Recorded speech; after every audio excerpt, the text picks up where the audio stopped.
Como decíamos antes, vamos a hablar de derechos fundamentales y para ello saludamos a Juan Aguirre de Eusko Ikaskuntza. Kaixo Juan, arratsaldeon, ¿qué tal estás? Arratsaldeon, Galder, muy bien, aquí estamos. Bueno, un placer tenerte aquí, como cada 15 días hacemos en cultura.eus. Y bueno, me encanta hacerte un poquito de spoilers, ¿verdad? Es que, Muy bien, bueno, es que muy bien. nos ha venido muy a cuento hablar de, bueno, siempre que hablamos de culturas, también hablar de derechos, y hoy lo hemos hecho varias veces, Juan. Sí, venimos hablando a lo largo del presente curso del programa de trabajo de Eusko Ikaskuntza titulado Derechos Culturales, Políticas de Participación y Gobernanza, y al hilo de este programa, el pasado martes se celebró un seminario internacional que reunió a investigadores, especialistas en derechos y políticas culturales de diferentes países europeos y americanos, pues para conocer de su propia voz experiencias que se están desarrollando en otras latitudes, especialmente en entornos culturales pequeños o minorizados, por los cuales podemos tomar como referencia para nosotros y tomar nota de buenas prácticas en este ámbito dentro del panorama internacional. Entonces, en este foro tomó parte nuestra invitada de hoy, Galder, que es Jazmín Beirak, historiadora del arte, gestora cultural, investigadora en políticas culturales, autora de un libro muy notable y muy recomendable sobre el tema que nos ocupa, que se titula Cultura Ingobernable, y además actualmente es diputada y portavoz de Cultura del Grupo Más Madrid en la Asamblea Regional de Madrid. Así que, sin más, pues les saludamos. Buenas tardes, Jazmín, arratsaldeon. Hola, buenas tardes, ¿cómo estáis? Hola, Jazmín, bienvenida, un placer tenerte aquí en cultura.eus de Radio Euskadi. Oye, Jazmín, primero yo creo que sería interesante conocer tu punto de vista sobre este trabajo del que acabo de presentar brevemente sobre derechos y políticas culturales de la Sociedad de Estudios Vascos, que has tenido ocasión de conocer mínimamente al menos en tu contacto estos días pasados en el seminario. ¿Qué opinión te merece? Bueno, tuve la oportunidad de conocerlo efectivamente en el seminario de políticas culturales desde la perspectiva de los derechos culturales y me pareció la verdad un foro muy bien construido, muy interesante. El panel de intervenciones que se produjeron creo que recogía muy bien la amplitud de debates que hay en torno a los derechos culturales, ¿no? O sea, primero hubo una aproximación teórica con Beatriz Barreiro y con Nico Barbieri, que son expertos en la materia, y luego se pudo conocer experiencias tanto de Europa como de América Latina, que son realmente referentes en este ámbito. Entonces yo creo que fue un programa muy completo y que realmente se está haciendo, yo creo que un trabajo de análisis y también de difusión de la problemática de los derechos culturales muy interesante. Bueno, Jazmín, en tus reflexiones abordas la cultura desde una concepción abierta, contradictoria y en permanente configuración. Es lo que denominas cultura no toda. ¿Puedes explicarnos esto? Sí, en el libro yo planteo que, bueno, como ya se sabe que el término cultura es un término polisémico, ¿no? Pero que también es un término contradictorio, porque a veces pues se habla de cosas totalmente antagónicas cuando se habla de cultura, ¿no? Se puede hablar de vanguardia y también se puede hablar de tradición y patrimonio. Y sobre todo es un término en construcción. Entonces, en ese sentido, yo un poco defiendo que quizás no sea necesario definir lo que es cultura, ¿no? Porque es una pregunta que siempre aparece en los debates de políticas culturales, o en todo caso de definirla. Creo que lo interesante es manejar pues un concepto lo más abierto posible, lo más impuro, ¿no? Lo más contaminado, por decirlo, y sabiendo que siempre va a ser que siempre va a caducar, ¿no? O sea, que siempre las prácticas sociales van a ir por delante de la categorización que se haga desde el mundo experto.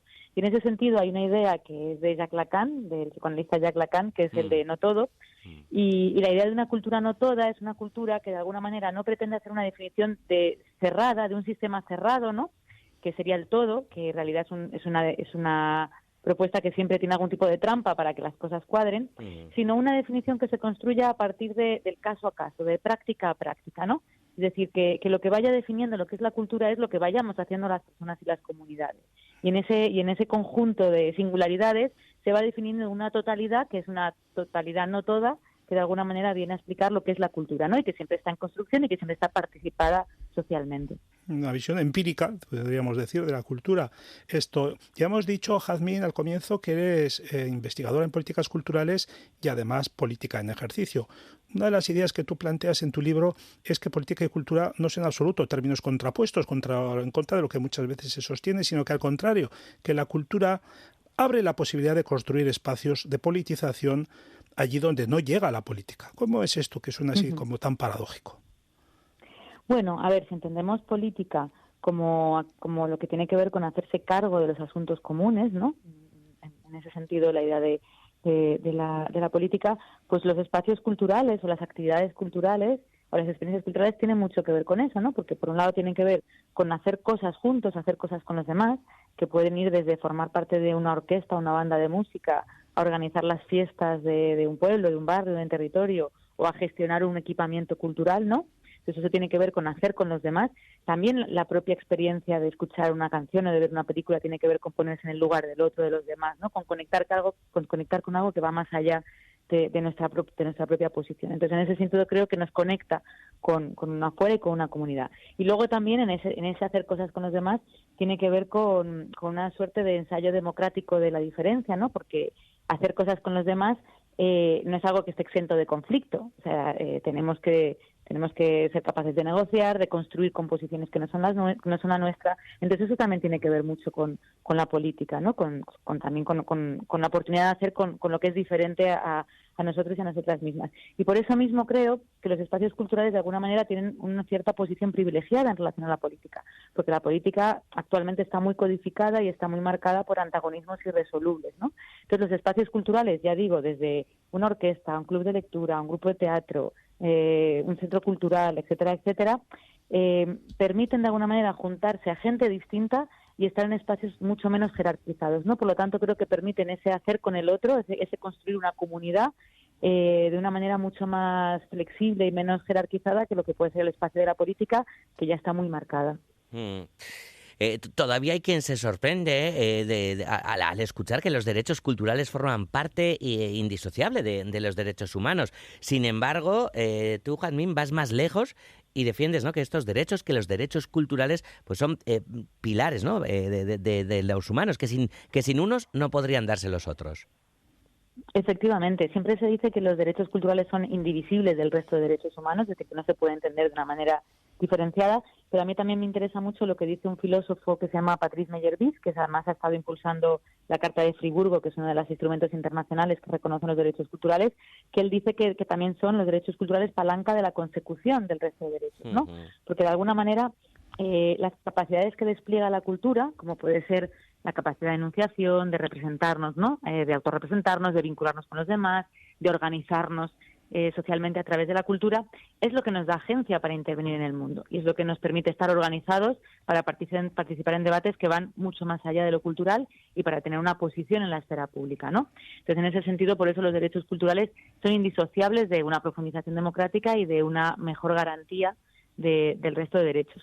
Lo que pasa es que creo que cuando se dice esto también es importante pensar el camino de vuelta de alguna manera. Ajá. Es decir, que igual que los derechos culturales son fundamentales para la consecución del resto de derechos, la garantía del resto de derechos, ¿no?, como puede ser la vivienda, la renta, el tiempo, son indispensables para el ejercicio de los derechos culturales, porque si no hay tiempo librado del trabajo, no hay socialización de los cuidados, no hay unas condiciones dignas de la existencia, solo van a poder tener garantizados los derechos culturales quienes ya tienen esas condiciones, ¿no? Entonces, en ese sentido, creo que hay que defender que no existe, digamos, una profundización democrática sin derechos culturales, pero que tampoco se van a poder cumplir los derechos culturales sin un proyecto de justicia social en un sentido más amplio. Claro, sí, así, sí. Esto, Jazmín, en el Seminario Internacional de la pasada semana se recordó que actualmente solo Navarra y Barcelona ciudad cuentan con leyes integrales sobre derechos culturales. Esto, dentro del programa de Eusko Ikaskuntza, es una referencia, sobre todo a la Navarra, que está ahí permanentemente como foco. ¿Qué implica este vacío legislativo en materia cultural?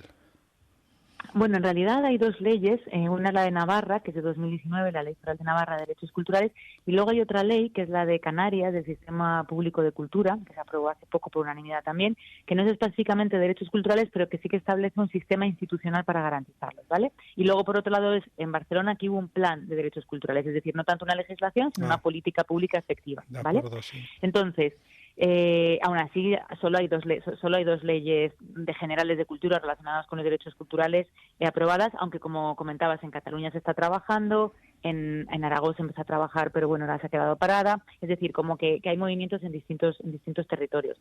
Yo creo que lo que aportan las leyes culturales, por un lado, es tipificar los derechos culturales, porque si no sabemos tampoco de lo que estamos hablando, suena un poco abstracto, ¿no? Entonces, yo creo que es interesante como ponerlo negro sobre blanco, ¿no?, en un documento. Y luego porque aportan una serie de garantías, es decir, pues por ejemplo, garantías presupuestarias. Hay una recomendación del Parlamento Europeo que establece que habría que dedicar el 2% del presupuesto total de cada comunidad autónoma a cultura, ¿vale? y yo creo que una ley de derechos culturales eso lo puede concretar. También garantías orgánicas y de planificación, es decir, que existan siempre órganos destinados a la política cultural y que cuenten con marcos estratégicos.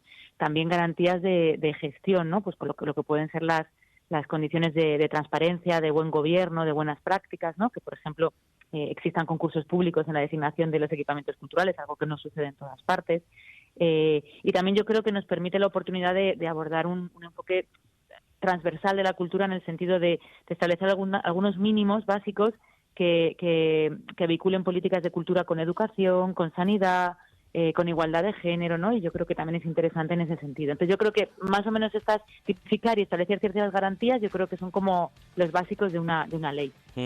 Pues Jazmín, nos vamos a tener que quedar aquí. Ha sido un placer haberte tenido esta tarde en Cultura.eus de Radio Euskadi, hablando de los derechos de la cultura. Nos vamos a quedar con esa idea también de que la cultura puede abrirnos una esperanza a la salida de la encrucijada en la que estamos como civilización o especie, que lo dices tú misma. Jazmín Beirac, historiadora del arte, gestora cultural e investigadora en políticas culturales, un placer y vuelve cuando quieras por aquí.